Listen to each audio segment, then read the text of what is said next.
So for today, we're just doing a little review because up till now, all we've really done is domain and range and graphing difficult moved functions. So one of the questions they could ask you is just which way was this moved? Sophia, which way was it moved horizontally? I'll give you a hint. The horizontal's on the inside. Right 5. So right 5. The horizontal, right 5. Good. What's the vertical? Vertical move was up 2. Good. And the order of that, you can do either all the inside stuff first or all the outside stuff first. Either way works. All right. Next up. And your phone back here. You don't have your phone. Excellent. Thought you were hiding the phone. All right. So the next thing is 3 points. Did you put in 5, sir? Mr. T? No. You didn't put in 5? Oh, wait, for what? Did you put in 5? Yeah. Okay, so you put in 5, and then what did you get when you put in 5?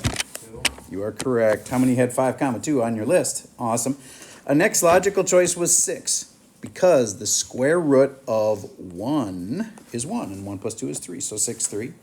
And then you try 7, and it doesn't work, because 7 minus 5 is 2, and nobody knows what the square root of 2 is. I mean, there's a decimal, it goes on forever and never repeats. Nobody's ever seen it. I bet you very extremely small number of people have seen it past probably 4 digits. So we kind of know it's about 1 point something, but so then 7's not a great idea. Otherwise, you're gonna have to write a decimal that never ends. How about 8? How about 9? How about 9? 9 works because 9, when you put it here, 9 minus 5 is 4. Square root of 4 works, and then that's 2 plus 2 is 4. There you go. Now if I graph those, over 5 up 2, putting a dot here, over 6 up 3, over 9 up 4, and the thing that's hard to know is that it goes forever this way and it stops right there. But I tried to remind you of that by saying 0 doesn't work, because when you put in 0 you get a square root of a negative. So that's out. 1 doesn't work, 2 doesn't work, 3 doesn't work, and I'm trying to reinforce, look, none of these numbers would work. You're not going to get any answer. So what's the domain? It starts there at 5 and it keeps going to infinity. 5 to infinity is your domain. It touches 5, so there's a bracket. And then the range, does it go forever downwards? No, because that's a solid dot. It doesn't keep going down. So then the lowest it ever goes is however high this was. Well, at 5 it was 2. So that means this spot's 5, 2. So that means the lowest it ever went was 2, and it'll go to infinity. Feel like you could do that on a test? All right. So here's your little tiny, super easy quiz. I'm going to give you one. I'm going to ask you all of those things. You're going to have to tell which way did it move. You're going to have to make a little list of points that are on it, and then you're going to have to make a sketch of it. Okay? And we're going to see how many you can get out of 5 points on this one question. Y equals 3 parentheses x minus 2 squared plus 4. So the first question is, horizontally, which way did it go? And vertically, which way did it go? And there's 2 verticals. Next point is XY chart. Next point, graph. Actually graphing the points you made. Fourth point, domain. Fifth point, range. Let's see how you can do out of 5 points in this. Super basic.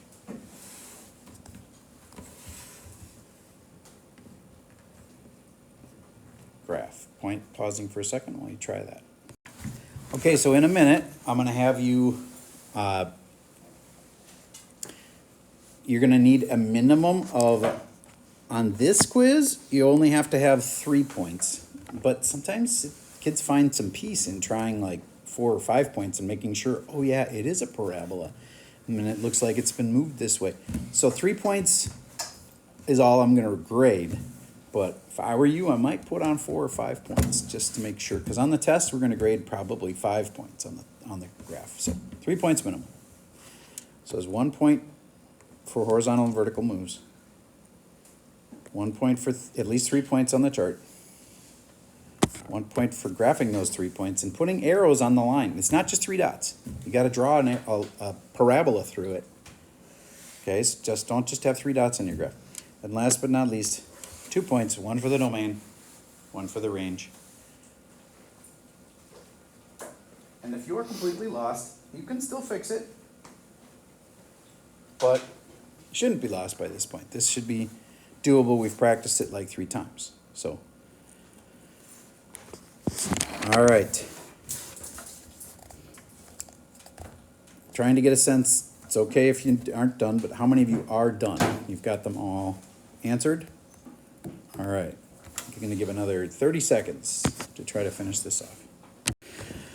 Okay, so you've Dropboxed it, and now here's the grading part. I want you to switch colors. Like personally, I use a red pen to grade. If you already used red pen, you might want to use a green pen to grade or something. But switch colors of pen.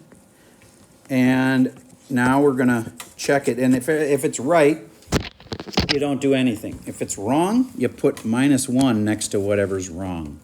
All right, so the horizontal moves here, that's this one. And so you should have written right. Or R is okay for an abbreviation, 2. Okay?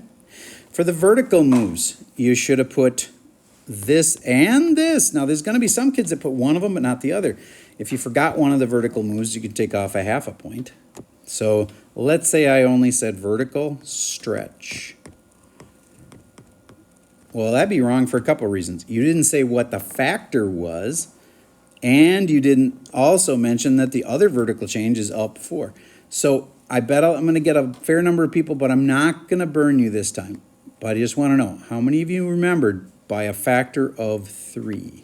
Raise your hand if you put that. Okay, that's like half the class. The other half, you would have lost a point there. I'm going to be nice, though. If you forgot by a factor of 3, I'll let it go this time. But on the test, you have to have that. Vertical stretch by a factor of 3. The reason it matters is because sometimes there's a fraction involved. And if that fraction is on the inside, all of a sudden it changes from like 1/3 to 3. And we aren't even doing that yet, but bottom line is that by a factor of matters. So include it. And the last thing is up 4. Okay, so there is all just 1 point for knowing that. You forgot one part of it, you take off -1/2. Like let's say you didn't put the up 4, then you go -0.5 or -1/2. Okay, next part is you're supposed to make some points. That's what I always do next. And would 0 have worked? Yes, it would have. But I'm trying to train you to pick the number that makes this part 0. So 2 would have been a good call. Again, 1 works, 0 works, but I personally would have started with 2. And then I might have gone on either side of it and put in 1 and 3. I would have used 1, 2, and 3. But you could use 0, you could use 4, you could use other things. But the ones I'm going to read you the answers for, if I put in 2, then this becomes 0. All of it becomes 0. Plus 4 is 4. So 2, 4. Raise your hand if you had 2, 4 on your chart. Okay, good. On to the next one. If I put in a 3, then I got 3 minus 2 is 1. 1 squared is 1 times 3 is 3 plus 4 is 7. And if I put in a 1, weirdly, I also get 7. And some people think they're making a mistake on that. No, it's a parabola. So parabolas have this element where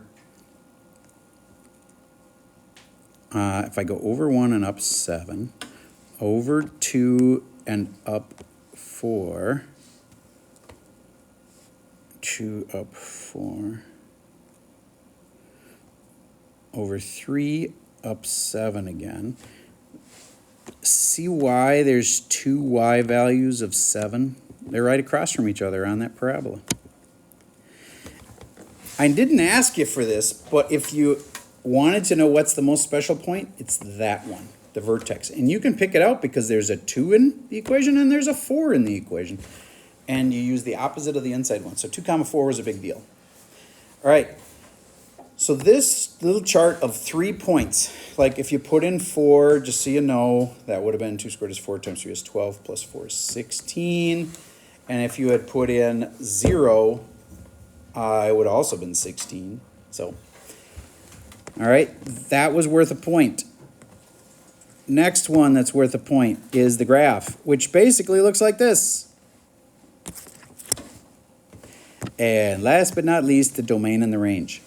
I like to put in the vertex. This is 2, 4. And then I know that one of those numbers is going to be in my domain and range. Okay? The domain is how far this way and this way it goes. So that's negative infinity. You could say INF if you want, to positive infinity. And the range is from 4 bracket to infinity. What if all you forgot was the bracket? Half a point. Math is picky. If you put a parenthesis around the 4, half a point off. I want you to get that that's a big deal on the test. So many kids lose like 5% because they have a bracket instead of a parenthesis or vice versa. All right. 1 point, 2 points, 3 points, 4 points, 5 points. The 5th point was the range. So domain and range are 1 point each. I am curious, how many of you got at least 4 on this quiz? 4 out of 5, or 5.